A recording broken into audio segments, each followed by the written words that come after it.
പൗലോസ് പ്രസംഗിച്ചിരുന്ന സഭകളിലും വചനം തിരിയാത്തവരുണ്ടായിരുന്നു എന്നത് ഞാൻ മനസ്സിലാക്കുകയും ചെയ്യുന്നു. അതിനേക്കാൾ നമുക്കൊന്നും അവകാശപ്പെടാനും പറ്റില്ല. ചിലത് തേങ്ങ 7.5 ചാലും താള് തന്നെയാ കറി, അതിനപ്പുറം കേറില്ല. കാരണം അതിനപ്പുറത്തേക്ക് അത് വരാൻ അതിന് അടിസ്ഥാനമില്ലാത്തത് കൊണ്ടാ. എല്ലാവർക്കും എന്തെങ്കിലുമൊക്കെ പ്രശ്നങ്ങളുണ്ട്, അതൊക്കെ പരിഹരിക്കാൻ ഒരു പരിഹാരം വേണം. അതുകൊണ്ട് ഈ മുണ്ട് വിരിക്കുന്ന കുറെ പേരൊക്കെയാണ് പെന്തക്കോസ്തുകാർ നിരങ്ങുന്നുണ്ട്. ബന്ധനമുണ്ട്, പോരാട്ടമുണ്ട്, വിടുതലുമുണ്ട്. ഇതൊക്കെ വിരിച്ച് അതിനകത്ത് വല്ലതും കിട്ടുകയും ചെയ്യും, അതും കൊണ്ടൊക്കെ പോവുകയും ചെയ്യാം. അങ്ങനെയുള്ളവരൊക്കെ സഭകളിലൊക്കെ ധാരാളം ഉള്ളത് കൊണ്ട് അവരുടെ സ്വാധീനത്തെ ഞാൻ കാണാതിരിക്കുന്നില്ല. പക്ഷെ ഒരു കാര്യം എനിക്കറിയാം, വിശ്വാസം എന്നതിന് ബൈബിൾ തരുന്നത് ഇല്ലാത്ത ഒരു കാര്യം എന്റെ ദൈവം എനിക്ക് വേണ്ടി ഉണ്ടാക്കി തരും എന്നുള്ള അടിത്തറയല്ല. അതിനെ ബൈബിൾ പറയുന്നത് മോഹം ഗർഭം ധരിച്ച് പാപത്തെ പ്രസവിക്കുന്നു എന്ന്.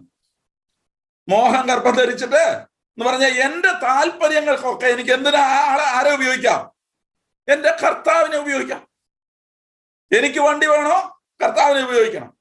കർത്താവെ, ഇവിടെ പാപം ചെയ്യുന്ന അംബാനിക്ക് വലിയ വണ്ടിയുണ്ട്, ഞാൻ നിന്റെ ദാസനായ അംബാസഡറായിരിക്കുന്നു, അതുകൊണ്ട് എനിക്ക് അതിനേക്കാൾ വലുത് വേണം.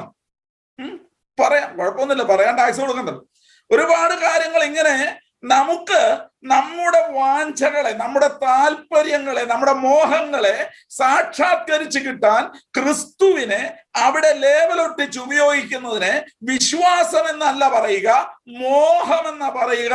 അത് മരണത്തെ പ്രസവിക്കുകയുള്ളൂ, അത് ആത്മീയത ഉളവാക്കില്ല. അതിൽ നിന്ന് ഒരു റിയാലിറ്റി ഉണ്ടാകയില്ല.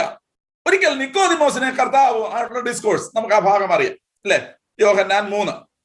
അവിടെ നിക്കോദിമോസിനെ നമുക്ക് കാണുന്നു.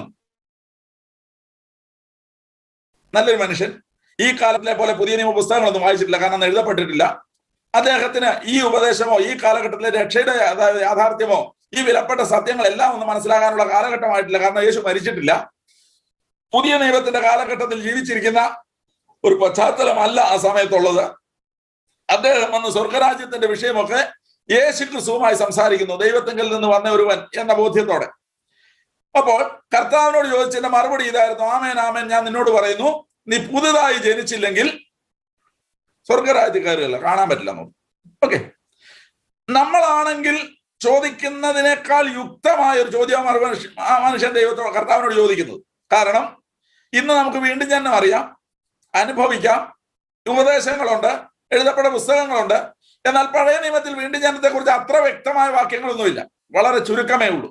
അതെല്ലാം ആ വിധത്തിൽ ശാസ്ത്രീയമായ മനുഷ്യൻ മനസ്സിലാക്കിയിട്ടുണ്ടായിരുന്നോ എന്ന് നമുക്ക് വ്യക്തമല്ല, കാണാൻ സാധ്യത കുറവാണ്.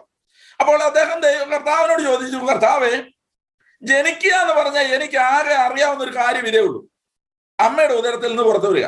അത് ഒരിക്കൽ സംഭവിച്ചതാണ്. ഇനി വീണ്ടും ജനിക്കുക എന്ന് പറഞ്ഞാൽ ഇമ്പോസിബിൾ, നടക്കുന്ന കാര്യമൊന്നും.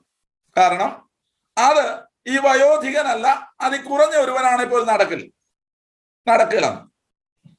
ഉടനെ കർത്താവ് ആ മനുഷ്യനോട് ചോദിക്കുന്ന ചോദ്യം, യോഹന്നാന്റെ സുവിശേഷം 3-ാം അധ്യായം, അവിടെ 7 മുതലുള്ള വാക്യങ്ങൾ നമ്മളൊന്ന് വായിച്ചാൽ കർത്താവിനോട് ചോദിക്കുന്നത്, നിങ്ങൾ പുതുതായി ജനിക്കണമെന്ന് ഞാൻ നിന്നോട് പറയാൻ നീ ആശ്ചര്യപ്പെടരുത്. കാറ്റ് ഇഷ്ടമുള്ളയിടത്ത് ഊതുന്നു, അതിന്റെ ശബ്ദം നീ കേൾക്കുന്നു എങ്കിലും അത് എവിടെ നിന്ന് വന്നു എന്നും എവിടേക്ക് പോകുന്നു എന്നും അറിയുന്നില്ല. നിക്കോദിമോസെ, കാറ്റ് കണ്ടിട്ടുണ്ടോ? അവൻ പറഞ്ഞു, ഇല്ല. എവിടുന്നാ വന്നേന്ന് കണ്ടോ? ഇല്ല. എങ്ങോട്ടാ പോയെന്ന് കണ്ടോ? ഇല്ല. എന്നാ കാറ്റില്ല എന്ന് ഞാൻ പറഞ്ഞാൽ നീ സമ്മതിക്കുമോ? അതുമില്ല. അതെന്താ കാരണം? അനുഭവിക്കാൻ പറ്റുന്നുണ്ട്, കാണാൻ പറ്റുന്നില്ല. അപ്പൊ നിക്കോദിമോസിനാകെപ്പാടൊരു കൺഫ്യൂഷൻ. എന്താ? അനുഭവിക്കാൻ പറ്റുന്നതും കാണാൻ പറ്റാത്തതുമായ റിയാലിറ്റി ഈ പ്രപഞ്ചത്തിൽ ചിലതുണ്ട് അല്ലെ? 12-ാം വാക്യം നിങ്ങൾ വായിച്ചാൽ മനസ്സിലാവോടെ, ഭൂമിയിലുള്ളത് നിങ്ങളോട് പറഞ്ഞിട്ട് നിനക്ക് മനസ്സിലാവുകയാണെങ്കിൽ സ്വർഗത്തിലുള്ളത് നിന്നോട് പറഞ്ഞാൽ ഒട്ടും മനസ്സിലാവില്ലെന്ന്. എന്ന് പറഞ്ഞാൽ വിശ്വാസം എന്നത് ഇല്ലാത്ത കാര്യമുണ്ടെന്ന് സമർത്ഥിക്കുന്നതല്ല, കാണാത്ത കാര്യങ്ങളുടെ നിശ്ചയമാണ്. തമ്മിലുള്ള വ്യത്യാസം കാണാത്ത കാര്യം എന്ന് പറഞ്ഞാൽ ഇല്ലാത്ത കാര്യമല്ല, അത് കാണാൻ പറ്റുന്നില്ലെന്നേ ഉള്ളൂ, പക്ഷേ അനുഭവിക്കാൻ പറ്റും.